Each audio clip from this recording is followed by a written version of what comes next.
ஓம் சாந்தி. 11/6/2026 சாக்கார முரளி. சிவபாபா சொல்கிறாங்க, இனிமையான குழந்தைகளே, முழு ஆஸ்தி பெறுவதற்காக ஒரு தந்தை மீது முழுமையான அன்பு வையுங்கள். உங்களது அன்பு எந்த ஒரு தேகதாரியிடமும் இருக்கக்கூடாது. அது பாபா 21 பிறவிக்கு முழுமையான ஆஸ்தி அடையணும் அப்படின்னா, அப்போ உங்களுடைய உண்மையான உள்ளபூர்வமான அன்பு ஒரே ஒரு பரமாத்மா கிட்ட மட்டும்தான், அதுவும் முழுமையாக இருக்கணும் அப்படின்ற கேள்வி. யார் தங்களின் தெய்வீக சம்பிரதாயத்தினராக இருப்பார்களோ அவர்களுக்கு முன்னால் எந்த ஒரு சொல் சுற்றி கொண்டே இருக்கும், அதாவது அதுவே காதில் ஒலிச்சுக்கிட்டே இருக்கும். பதில்: தந்தையை நினைவு செய்வதால் விகர்மங்கள் விநாசமாகும்.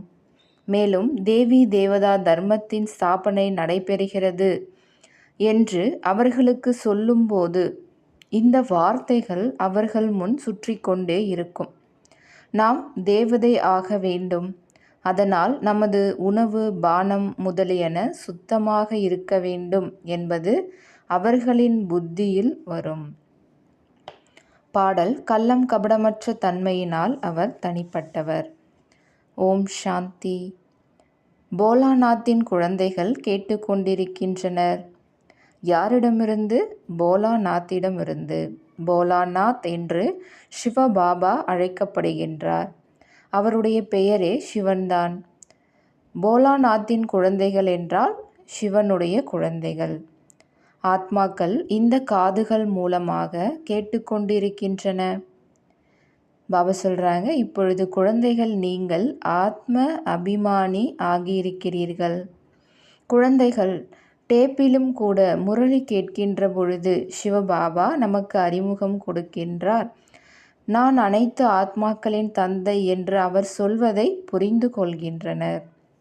யாரை நீங்கள் பரம்பிதா பரம ஆத்மா என சொல்கின்றீர்களோ அவரை எப்போதுமே ஃபாதர் என்று தான் சொல்கின்றனர்.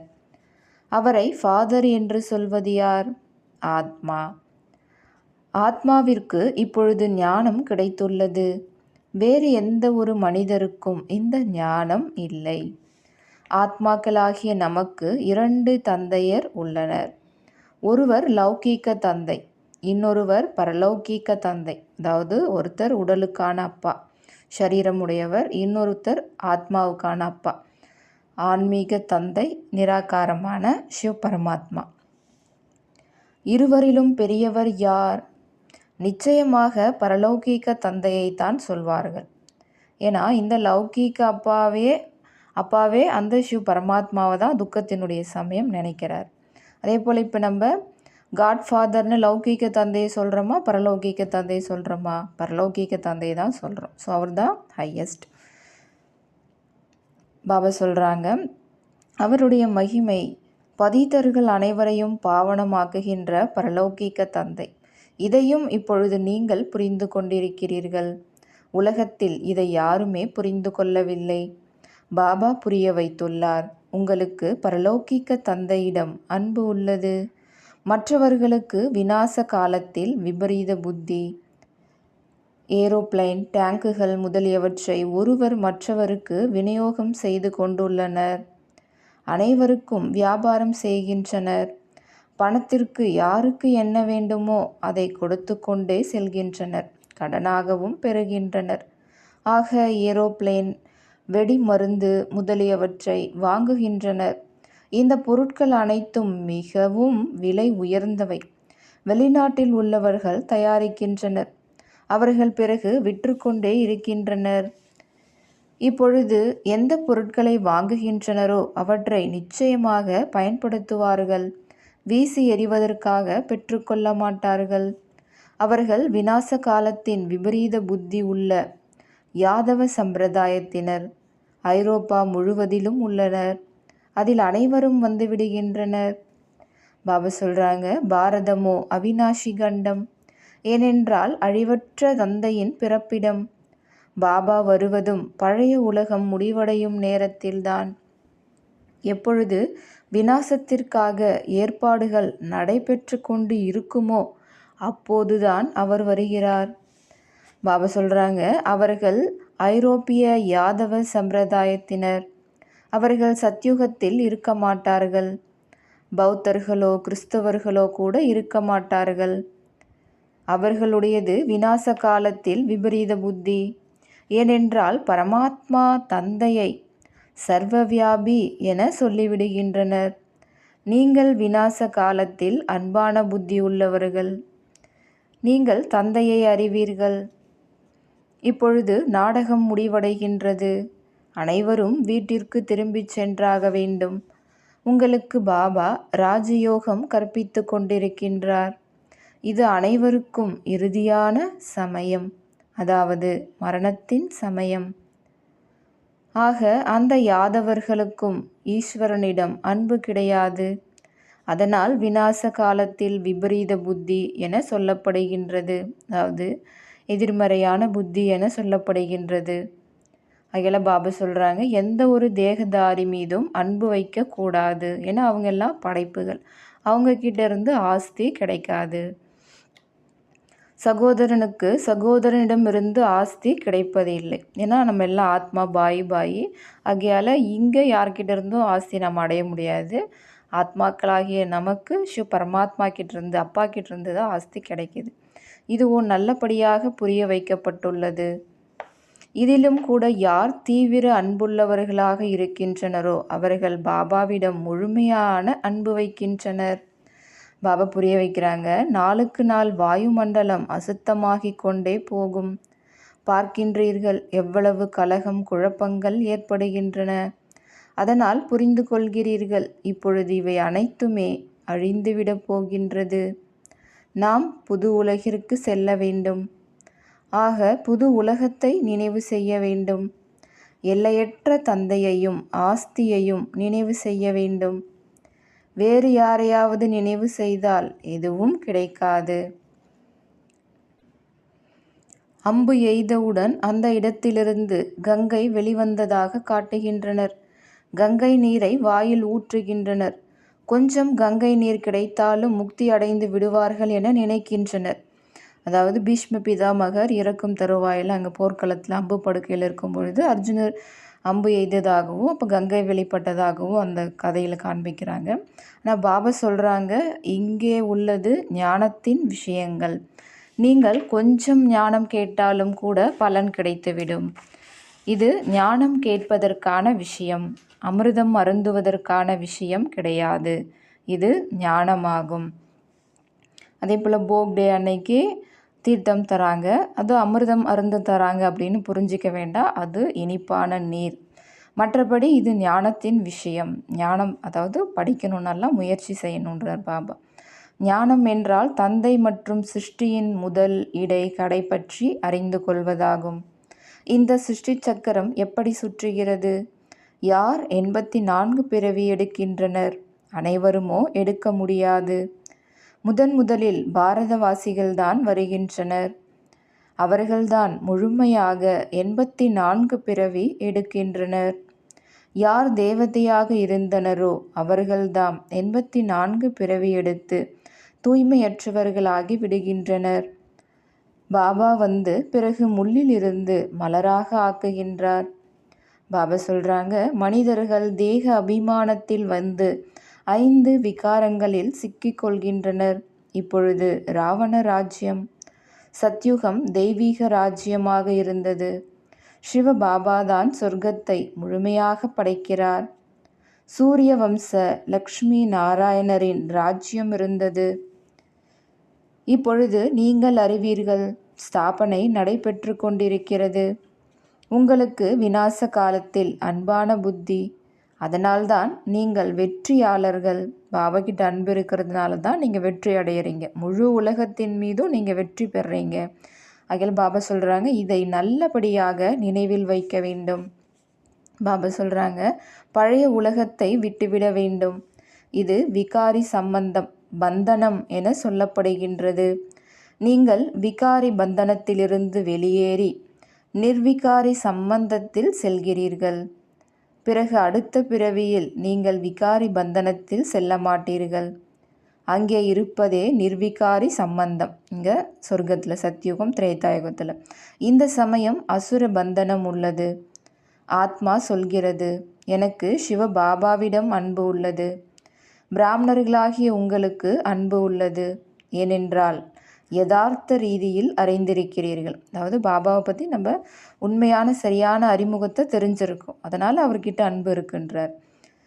தந்தையை சிருஷ்டி சக்கரத்தை அறிந்து கொண்டு நீங்கள் பிறகு மற்றவர்களுக்கு புரிய வைக்கிறீர்கள். எவ்வளவு ஒருவர் மற்றவர்களுக்கு புரிய வைக்கிறாரோ அந்த அளவு மற்றவர்களுக்கு நன்மை செய்கிறார். முழு உலகமுமே தூய்மையற்றதுதான். ஒவ்வொருவருக்கும் தூய்மையற்ற நிலையிலிருந்து தூய்மை ஆவதற்கான வழி சொல்ல வேண்டும். வேறு எந்த உபாயமும் இல்லை. நினைவினால்தான் விகர்மங்கள் விநாசமாகும். நிச்சயமாக நாம் தேவி தேவதையாக ஆகின்றோம். சர்வகுண சம்பன்னம் ஆக வேண்டும். அதாவது இங்கேயே அனைத்து குணங்களிலும் முழுமையானவராக ஆகணும். இப்போ நீங்கள் ஆகிக்கிட்டு இருக்கீங்க அப்படின்றார் பாபா. பாபா சொல்கிறாங்க, இந்த லக்ஷ்மி நாராயணர் தேவதைகள். இவர்களுக்கு பிரசாதம் வைத்தால் சிகரெட் முதலியவற்றையா வைப்பார்கள்? சிகரெட் பழக்கமோ அநேகரிடம் உள்ளது. பாபா புரிய வைக்கிறாங்க, தேவதைகளுக்கு ஒருபோதும் இந்த மாதிரி போக் வைக்கப்படுவது இல்லை. ஆக நீங்கள் இவர்களைப் போல், அதாவது இந்த தேவதைகளை போல இங்கேயே ஆக வேண்டும். நீங்கள் அசுத்தமான பொருட்களை சாப்பிட்டு கொண்டு இருப்பீர்களானால் அந்த துர்நாற்றம் வந்து கொண்டே இருக்கும். சிகரெட் அல்லது மதுபானம் அருந்துபவர்களிடம் தூரத்திலிருந்தே துர்நாற்றம் வீசுகிறது.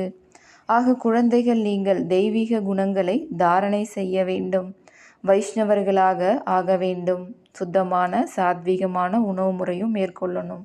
எப்படி விஷ்ணுவின் குழந்தைகள் உள்ளனர். நீங்கள் விஷ்ணுவின், அதாவது தெய்வீக குழந்தைகளாக ஆகிறீர்கள். இங்கே நீங்கள் ஈஸ்வரிய குழந்தைகள். இது உங்களின் சர்வோத்தம பிறவியாகும். அதாவது மிகவும் மதிப்பு மிக்க உயர்ந்த பிறவி. ஏன்னா நீங்கள் தேவதை காட்டிலும் உயர்ந்தவர்கள். நீங்கள் மற்றவர்களையும் கூட உத்தமமாக ஆக்கக்கூடியவர்கள். இங்கே உங்களை பாபா தர்மத்தின் குழந்தையாக ஆக்கியிருக்கின்றார். தர்ம ஆத்மாவாக ஆக்குவதற்காக பாபா உங்களை தம்முடையவர்களாக ஆக்கியிருக்கின்றார். குழந்தைகளுக்கு பாபா கற்பிக்கின்றார். பிராமணரில் இருந்து பிறகு தேவதையாக ஆகின்றீர்கள். பாபா சொல்கிறாங்க, எப்பொழுது ஆத்மாவாகிய நீங்கள் தூய்மையாகி விடுகிறீர்களோ பிறகு ஷரீரமும் தூய்மையானதாக வேண்டும். பழைய ஷரீரம் அழிந்தாக வேண்டும். பிறகு உங்களுக்கு ஷரீரம் புதிதாக சதோ பிரதானமாக வேண்டும். சத்யுகத்தில் 5 தத்துவங்களும் கூட சதோ பிரதானமாக ஆகிவிடும். பாபா சொல்கிறாங்க, குட்டிக்கரணம் உள்ளது இல்லையா? இப்போ நீங்கள் பிராமணராக இருக்கீங்க, பிறகு தேவதையாவீங்க, அடுத்தது சத்திரியர், அடுத்தது வைஷ்யர், அடுத்தது சூத்ரர், பிறகு திரும்பவும் பிராமணராக ஆவீங்க. இப்போ நீங்கள் பிராமண வர்ணத்தில் இருக்கீங்க. இந்த ஞானம் இப்போ தான் உங்களுக்கு இருக்குது. பிறகு அதற்கான பலன் கிடைத்துவிடும். இந்த சமயத்தின் முயற்சியின் அனுசாரம் 21 பிறவிகளுக்கு அங்கே சதா சுகமாக இருப்பீர்கள். அனைவரை காட்டிலும் அதிகமாக பாரதவாசிகள் நீங்கள் சுகத்தை பார்க்கின்றீர்கள். இந்த டிராமாவில் உங்களுடைய பெயர் புகழ் பெற்றதாகும். ஏன்னா நாம் தான் ஃபஸ்ட்டு ஸ்டார்டிங்லேருந்தே வர்றதுனால இந்த கல்பத்தினுடைய 3/4 கல்பம் நம்ம சுகத்தை தான் அனுபவிக்கிறோன்றார். ஏதோ கொஞ்சம் காலத்துக்கு தான் துக்கம்.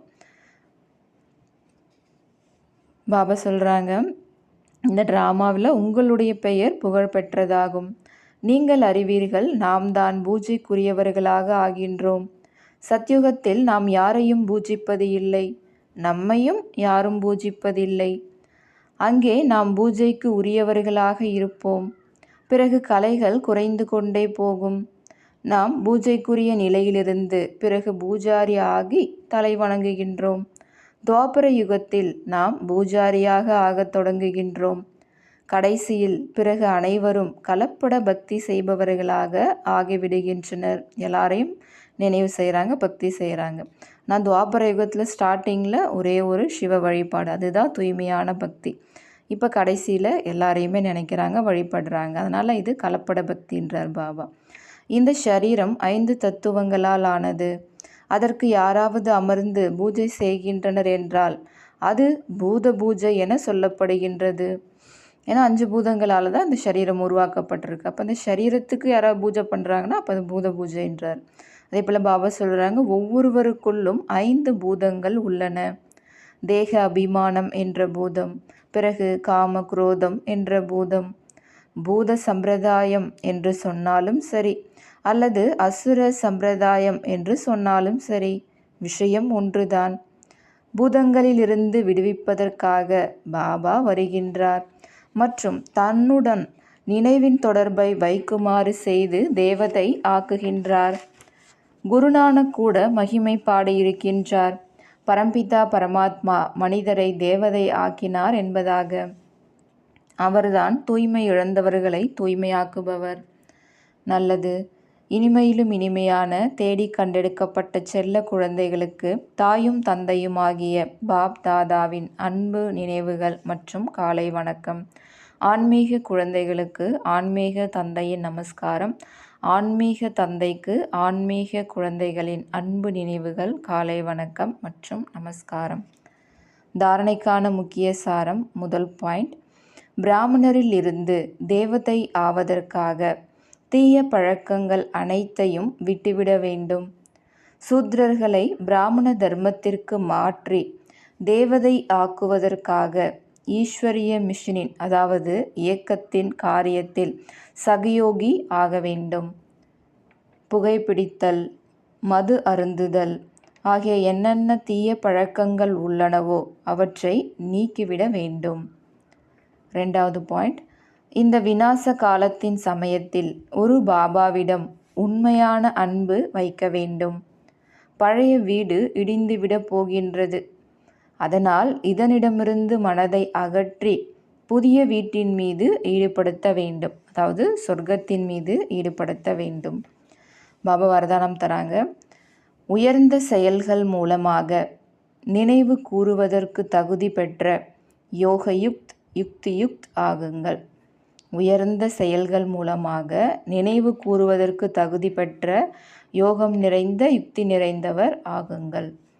உங்களுடைய ஒவ்வொரு செயலும் எந்த அளவிற்கு உயர்ந்ததாக இருக்கின்றதோ அந்த அளவிற்கு உயர்ந்த ஆத்மாக்களின் பட்டியலில் நீங்கள் நினைவு கூறப்படுவீர்கள். பக்தியில் பெயர்களை நினைவில் கொள்கிறார்கள், அதாவது ஜபிக்கிறாங்க பெயரை சொல்லி. ஆனால் இங்கே, அதாவது நம்ம யஜ்ஞத்தில் யார் உயர்ந்த ஆத்மாக்களோ அவர்களின் குணங்களையும் செயல்களையும் உதாரணமாக கொண்டு அவர்களை நினைவு கூறுகின்றார்கள். உதாரணத்துக்கு பிரம்மா பாபா மம்மா அப்புறம் தாதி தீதி அவங்களுடைய ஸ்பெஷல் அந்த குணங்கள் செயல்களெல்லாம் நம்ம இப்போ நினைவு கூறுறோம். எனவே நீங்கள் உயர்ந்த செயல்களின் நினைவு மூலமாக நினைவு கூறத்தக்க நிலையை அடைவீர்கள். இதற்காக யோகயுக்த் ஆகுங்கள், அதாவது பாபாவுடைய நினைவில் இருக்கணும், இறை நினைவில் இருக்கணும். யோகயுக்த் ஆகுவதன் மூலமாக ஒவ்வொரு எண்ணமும் சொல்லும் மற்றும் செயலும் நிச்சயமாக யுக்தியுக்தாக அமையும். யோகயுக்த் ஆகுவதன் மூலமாக நம்முடைய ஒவ்வொரு எண்ணம், வார்த்தை, செயல் நிச்சயமாக யுக்தியுக்த் சரியாக முறைப்படி இருக்கும். யுக்தியுக்தாக இருக்கும் பொழுது தவறான செயலோ அல்லது எண்ணமோ உருவாக முடியாது. இதுவே இறைவனுடனான இணைப்பு ஆகும். ஸ்லோகன்: நிமித்த உணர்வு மற்றும் அடக்கமான குணம் இவைதான் உண்மையான சேவாதாரியின் லட்சணங்கள் ஆகும். அதாவது நான் ஒரு கருவி, அப்படி அதுக்கடுத்தது நான் பணிவான ஆத்மா. இந்த 2 விஷயம் யார்கிட்ட இருக்கோ அவங்க தான் உண்மையான சேவாதாரி. இன்றைய அவ்யக்த சமிக்ஞை: குணம் சரளமானதாக இருந்தால் மகிழ்ச்சியாக இருப்பதுடன் கண்கள், முகம் மற்றும் நடத்தையில் இனிமை வெளிப்படையாக தெரியும். யார்கிட்ட குணம் சரளமாக இருக்கோ அவங்க மகிழ்ச்சியாக இருக்கிறதன் கூடவே அவங்களுடைய கண்கள், முகம் மற்றும் நடத்தையில் அந்த இனிமைத்தன்மை மற்றவர்களுக்கும் வெளிப்படையாக தெரியும். ஒருபோதும் வாயிலிருந்து கசப்பான சொற்கள் வராது. அவர்களின் இதயம், மூளை மற்றும் பேச்சு அனைத்தும் ஒரே சீராக இருக்கும். உள்ள என்ன இருக்கோ அதே தான் வெளியிலேயும் வரும். இதயத்தில் ஒன்றும் பேச்சில் மற்றொன்றும் இருப்பது சரளத்தாவின் அடையாளம் அல்ல. என்ன எண்ணமோ அதுதான் பேச்சில் வரணும், அதுதான் சரளத்தன்மை உடையவர்களுடைய அடையாளம். எளிமையான குணம் கொண்டவர்கள் எப்போதும் பணி உடையவர்களாகவும் அகந்தையற்றவர்களாகவும் சுயநலமற்றவர்களாகவும் இருப்பார்கள். அச்சா. ஓம் சாந்தி.